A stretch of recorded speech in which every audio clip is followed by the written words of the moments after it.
Y por una parte está la preocupación de lo que puede implicar esto, emergencias como incendios forestales que puedan afectar viviendas y a la población, pero también está el punto de vista de salud, de cómo cada uno de nosotros debe enfrentar estos episodios de altas temperaturas que con el cambio climático cada vez van a ser más continuos.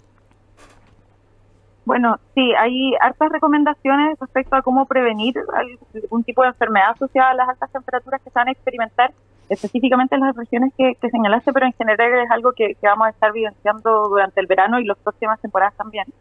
Y hay algunas acciones preventivas como beber harta agua, evitar la exposición directa a la luz solar, sobre todo entre las 12 o las 11 y las 5 de la tarde. Uh-huh. Usar bloqueador solar, pero el tema del bloqueador solar, por ejemplo, es importante, que no es que yo me ponga una vez en el día y quede listo, sino que hay que repetir esa aplicación cada 2 a 3 horas, e idealmente hacerlo media hora antes de que me voy a exponer al sol, y obviamente también evitar hacer deporte al aire libre o actividades extenuantes en las jornadas que va a haber más temperatura, que es entre las 11 y las 12 más o menos, y las 17 horas. Uh-huh. Eso es importante. Claro, también, por ejemplo, tener cuidado con la ropa que usamos, por ejemplo, colores más claros o más oscuros. ¿Qué es lo mejor para estas altas temperaturas? Lo más importante, ojalá ropa liviana, uh-huh, que sea fresca y de colores claros. Uh-huh. Eso es lo más importante para poder manejar mejor esta exposición al calor. Y lo otro es que si estas indicaciones son transversales para todas las personas, tenemos un grupo o alguna población que es un poco más vulnerable, como las niñas y los niños, las personas mayores, aquellas personas que están gestando, que están esperando, digamos, un bebé.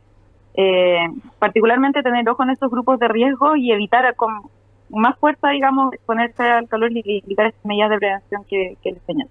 Y ahí en esos casos, el grupo etario, por ejemplo, como los niños, también los adultos mayores y las mujeres embarazadas, ¿qué precaución debiéramos tomar independiente de las que tú ya nos mencionabas, como por ejemplo la hidratación?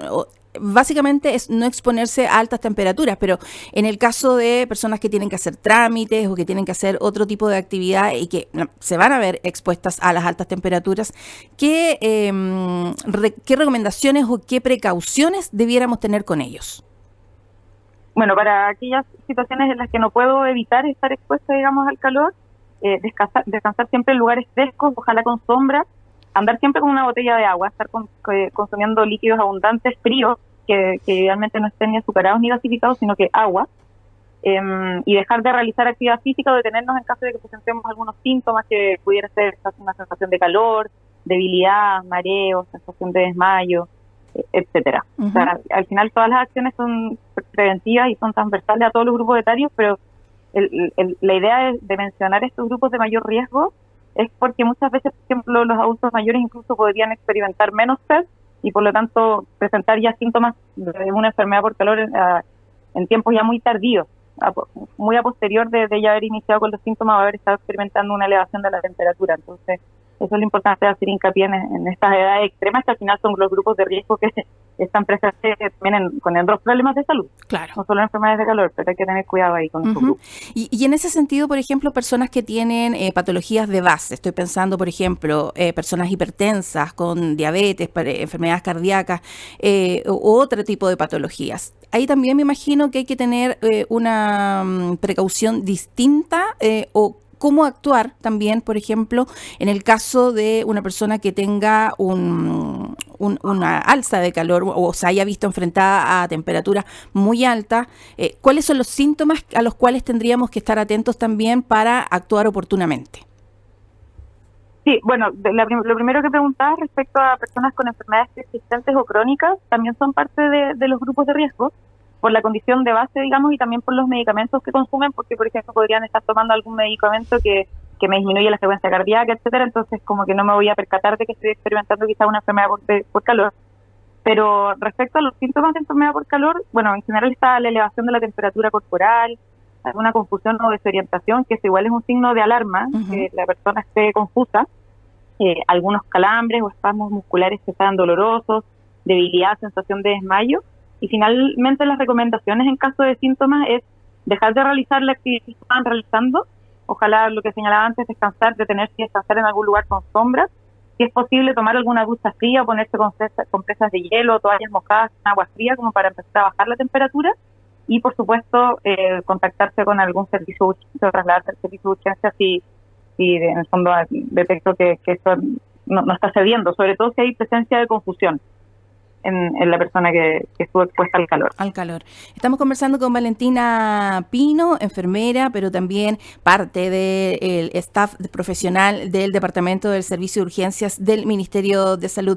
Valentina, todas estas situaciones que hemos descrito, muchas veces uno las asocia solamente a aquellas personas que tienen actividades al aire libre, que están en la calle realizando algún tipo de actividad o que salen a hacer algún trámite. Pero, ¿qué pasa en el ámbito laboral, en el trabajo? También hay por parte tanto del empleador como también por parte de nosotros los trabajadores, tenemos que tener ciertas precauciones o tenemos que tener ciertos puntos básicos para poder también enfrentar las altas temperaturas. Sí, o sea, con las medidas preventivas son las mismas, pero obviamente el llamado es a tener esa consideración tanto para quienes van a estar trabajando, los trabajadores y las trabajadoras, protegerse con bloqueador solar y estar con agua.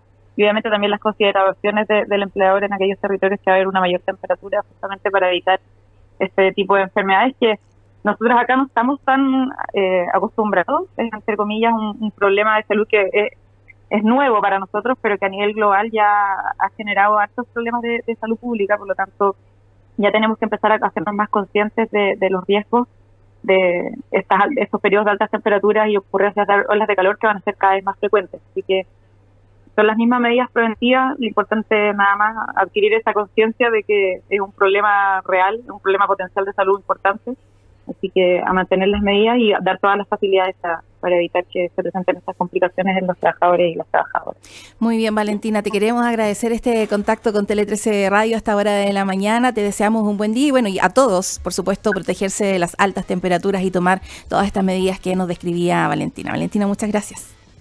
Muchas gracias, Andrea. Que tengan buen día. Muchas gracias.